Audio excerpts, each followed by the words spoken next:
Jadi pengertian virus itu berasal dari bahasa Yunani venom yang berarti racun. Jadi virus itu merupakan parasit mikroskopik yang mampu menginfeksi sel organisme biologis. Nah, secara umumnya virus itu merupakan partikel yang tersusun atas elemen genetik atau yang disebut dengan genom yang mengandung salah satu asam nukleat, bisa itu DNA ataupun RNA, yang berada dalam dua kondisi yang berbeda. Nah, apabila si virus ini berada dalam tubuh inang, maka disebut dengan intraseluler, dan apabila di luar tubuh inang, maka disebut dengan ekstraseluler. Nah, untuk sifat-sifat virus itu memiliki sifat makhluk hidup. Akan tetapi, dia juga dapat dikristalkan atau dimatikan sementara. Sedangkan, tak ada satu sel hidup yang dapat dikristalkan tanpa mengalami kerusakan. Sehingga sampai saat ini belum dipastikan apakah virus itu termasuk makhluk hidup ataukah benda tak hidup.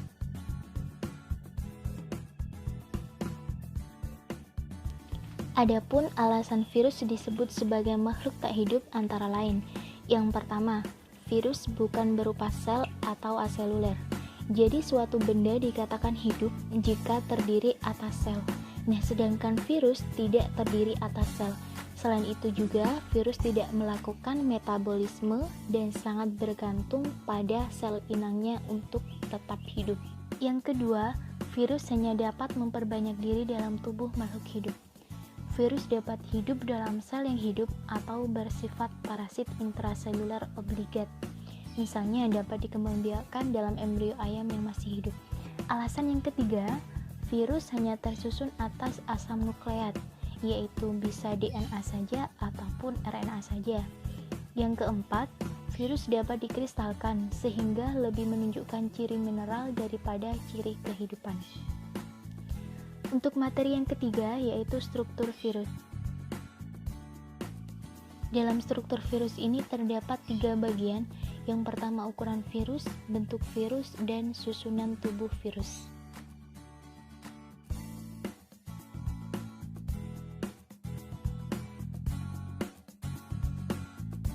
Yang pertama yaitu ukuran virus. Nah, waktu itu di sejarah penemuan virus yang dikemukakan oleh Dmitri Ivanovsky, masih ingat nggak bahwasannya virus itu dapat lolos dari saringan yang disebut dengan Chamberlain yang tidak dapat dilalui bakteri. Jadi, virus itu sangat kecil sekali dan hanya mampu diamati di bawah mikroskop elektron dengan perbesaran 100.000 kali. Virus terkecil ini memiliki diameter sekitar 17 nanometer dan diameter terbesarnya sekitar 1000 nanometer. Yang kedua, bentuk virus. Tubuh virus memiliki bentuk yang sangat bermacam-macam, seperti halnya pada saat dilakukan pengamatan di bawah mikroskop elektron yang terdiri dari 4 macam bentuk virus, antara lain bentuk batang, berbentuk bola, berbentuk T, dan juga polihidris atau polihedral.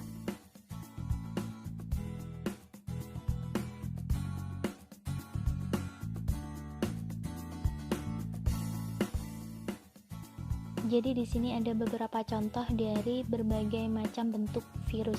Yang pertama yaitu berbentuk batang.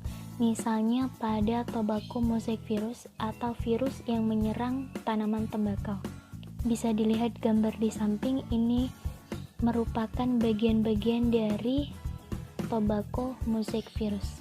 Yang berwarna merah ini termasuk DNA yang diselubungi oleh kapsid, kemudian juga ada proteinnya.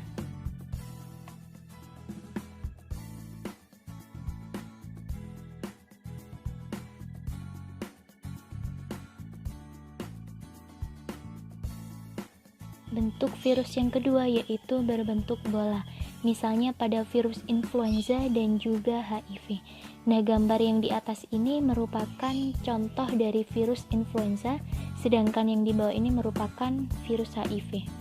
Bagian-bagian dari virus influenza terdiri dari RNA atau nukleoprotein, juga terdiri dari hemaglutinin, kapsid, lipid envelope atau sampul lipid, dan juga sialidase atau neuraminidase.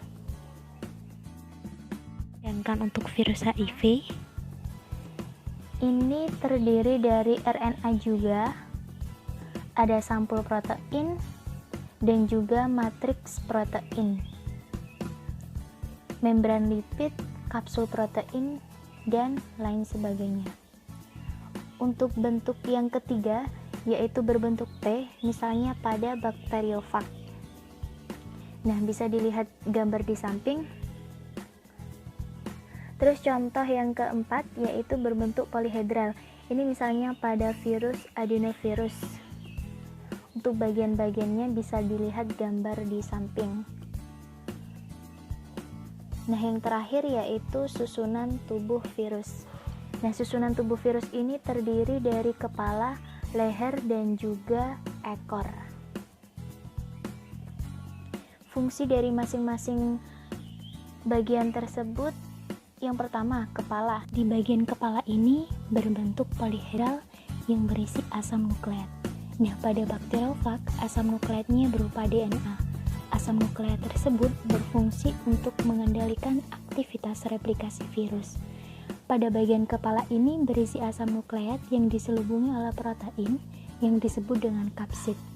Nah, kapsid atau pembungkus DNA ataupun RNA, jadi kapsid ini bertugas untuk memberi bentuk virus, mau itu berbentuk heliks atau batang, bisa berbentuk bola, polihedral, dan lain sebagainya. Sedangkan leher berfungsi sebagai penghubung antara kepala dengan ekor. Sedangkan ekor berfungsi untuk melekatkan diri serta menginfeksi sel yang diserang oleh virus. Pada bagian ini memiliki struktur tambahan berupa selubung ekor, lempengan dasar, serta serabut ekor. Pada setiap serabut ekor yang dimiliki oleh virus ini terdapat reseptor yang berfungsi untuk menerima rangsangan. Jadi, tidak semua jenis virus memiliki struktur yang sama dengan bakteriofag. Beberapa jenis virus memiliki asam nukleat berupa RNA, dan virus yang menginfeksi sel eukariotik tidak memiliki ekor. Selain itu juga, beberapa virus memiliki nukleopsid yang diselubungi oleh membran yang disebut sebagai sampul virus. Jadi, tubuh virus itu tersusun atas senyawa-senyawa sebagai berikut. Yang pertama, asam nukleat berupa DNA atau RNA, protein komponen penyusun kapsid. Kemudian yang ketiga, lipid terdapat pada virus dalam bentuk fosfolipid, glikolipid, asam lemak, kolesterol, dan lemak-lemak alami lainnya. Sedangkan yang keempat, karbohidrat terdapat dalam bentuk ribosa atau deoksiribosa pada asam nukleat.